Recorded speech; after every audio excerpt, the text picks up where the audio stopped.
isda. Tayo natin kumulo-kulo at saka takpan.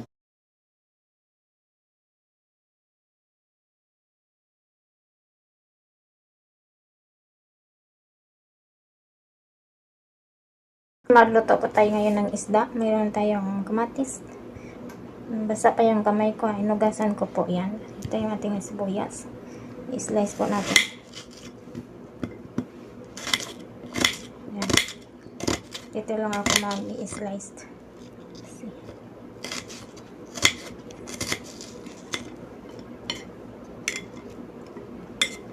Natamad na akong mag-ano ng chopping board.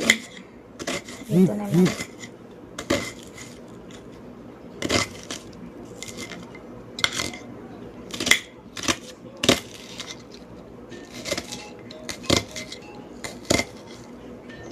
Ayan.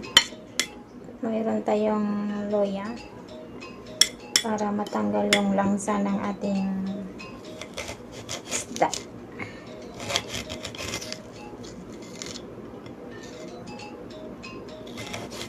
I-slice naman natin yung ating garlic. Ating garlic.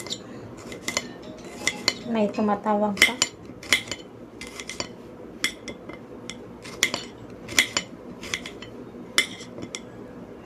Tahimik yung aking lungga, mga ka-charm.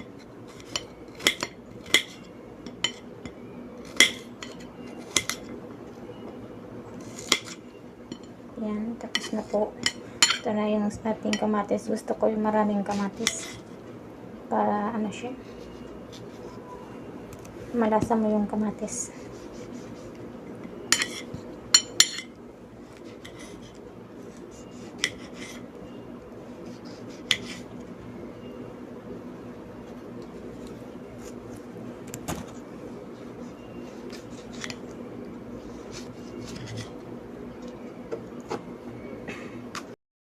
Ito po yung ating sangkap kachan. Mayroon tayong carrots. Yan yung ating carrots. Mayroon na pa siyang sili. Sili pa siya.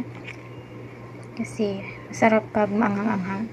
Yan po yung ating sibuyas, kamatis, loya, at saka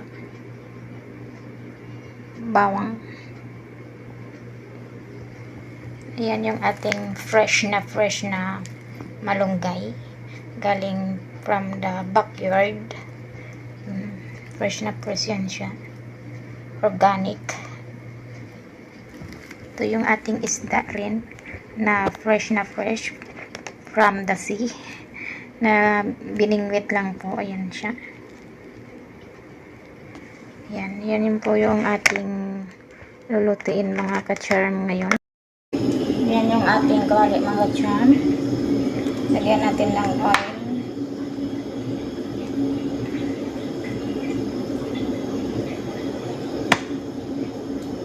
Yan. Initin po natin. Tayo natin mainit yung ating mantika. Saka ilagay natin yung ating sangkap. It's time to put our garlic.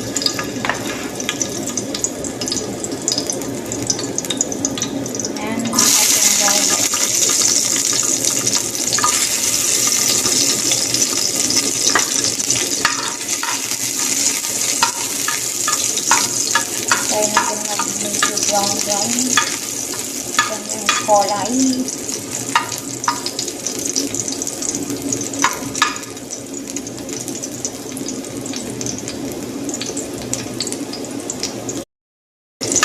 Yan na, brown na yung kanyang kulay. At ilagay natin ang ating ginger.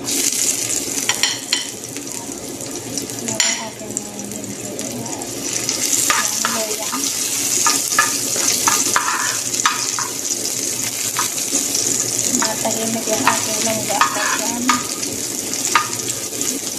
Yan. At saka, lagay na rin yung ating sibuyas. Yan yung ating sibuyas.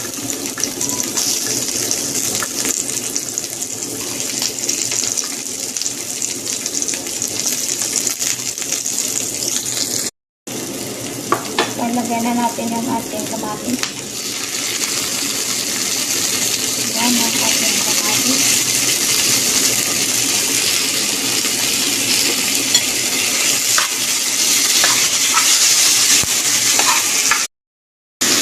Yan, nilagyan natin yung ating sili. At sili na mayroon ang carrot.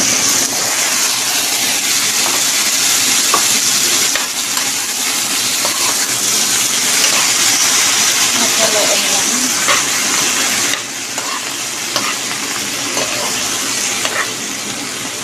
Tatakpan natin yung mga konti.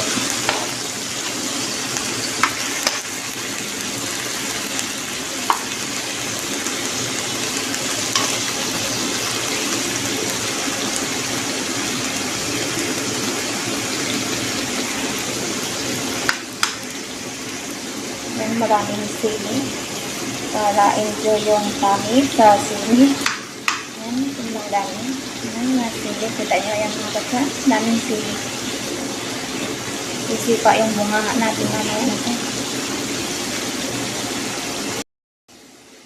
Nilagay na natin yung ating pepper. Black pizza. Haluin.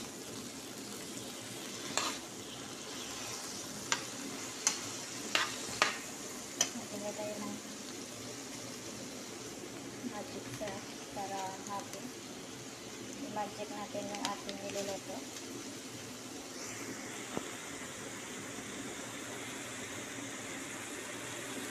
Add ko, maglagay ng soap.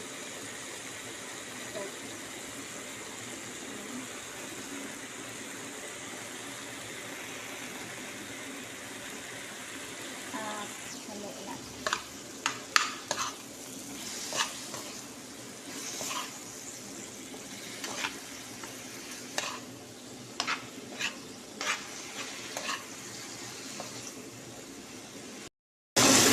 At ilagay na natin yung ating fish.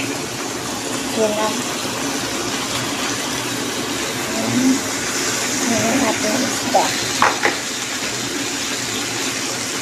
Natin ang mga hiwa.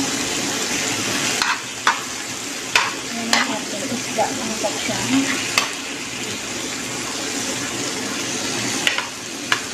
Nakikita nyo, puro isda na. Natakpan na po yung ating gulay. Sabihin lang natin siya ng kaunti. Kaya na natin yung lasa. Ipa-upload natin sa isa.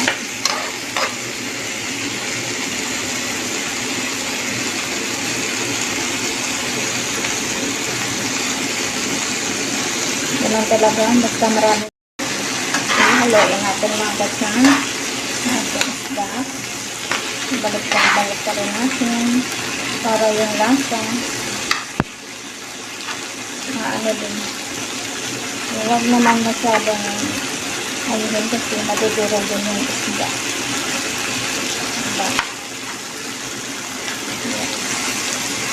I-ano lang natin, i-fry siya ng konti. Ipapa-absorb lang natin yung kanyang lasa. Yan yung ating isda. Isda na may carrots. Ano lang po ito. Hindi ko na luto.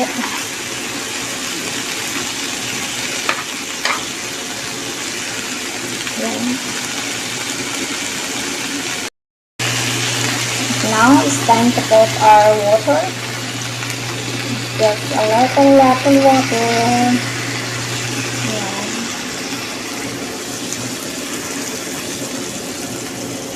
Yan na.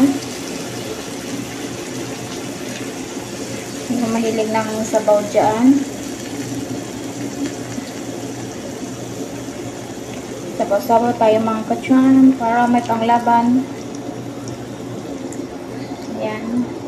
Isang ganyan lang. Isang hindi masyado marami yung sabaw para maganda.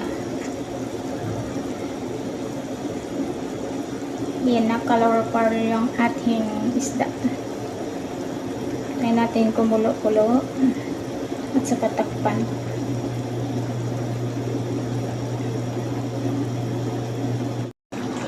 Yan, haluin natin. Parang lagyan lang ng tomato paste. Pero wala yan kasi sa kamatis po. Diba? Haluin lang natin ng medyo ano lang kasi para yung ano, mapantay yung lasa. Ganun. Tapos yung ating carrots, hindi siya masyado ano, para healthy, hindi masyado malata. Yung ganyan lang siya, hindi siya masyadong luto. Ganun. Ganun mga ka-charm.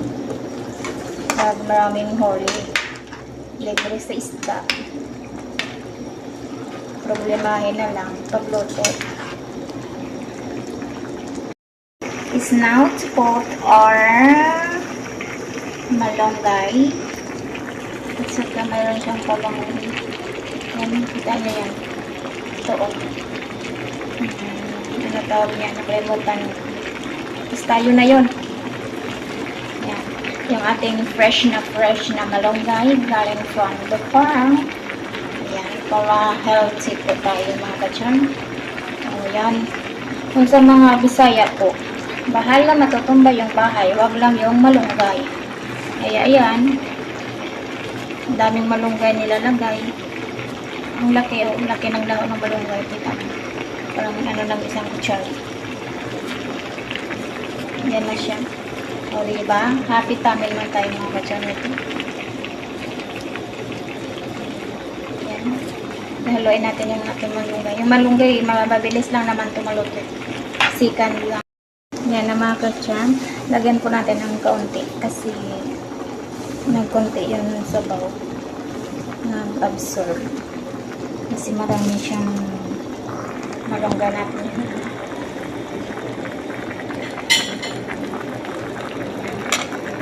Haluin lang natin.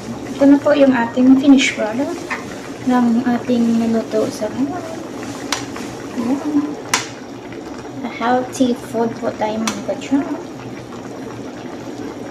Para iwas po sa mga sakit at para maghaba-haba po din yung ating buhay. Pero hindi po rin natin alam kung kailan tayo kukunin. Pero be careful sa ating mga kinakain din at isa rin din yan para din yung ating buhay. Mag-iiwas tayo sa mga nasakit kasi pag lalong matanda na tayo, grabe na yung mga maintenance natin. Na yung ating finished product mga ka-charm. Nawala na yung malunggay kasi na yun siya. Tawag niyan. Yan na. Diba? Enjoy naman yung tummy natin ito. Kasi fresh pa yung ating carrots. At saka yung ating malunggay, hindi siya malanta. Maganda yung hindi malanta eh.